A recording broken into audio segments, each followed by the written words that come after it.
छत्रपती शिवाजी महाराज यांची आज जयंती आहे. युगपुरुष स्वराज्य संस्थापक क्रांतीचे राजा छत्रपती असा एक नानक उपाधी ज्या महापुरुषाला प्राप्त झाला आहे ते दुसरे तिसरे कोणी नसून अखंड महाराष्ट्राचे आराध्य दैवत छत्रपती शिवाजीराजे शहाजीराजे भोसले आहे. शून्यातून स्वराज्य निर्मिती करणारे शिवराय हे संपूर्ण देशासाठी आंतरराष्ट्रीय स्तरावर आदर्श आणि प्रजादक्ष राजा मानले गेले आहे. जय जिजाऊ जय शिवराय.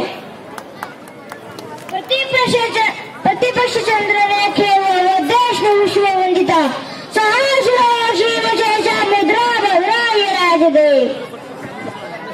आस्ते कदम आस्ते कदम आस्ते कदम. महाराज गणपती गजाश्वपती भूपती प्रजापती सूर्यस्त श्रीपती अष्टविधान जागृत अष्टविधान वेशित न्यायालंकार मंडित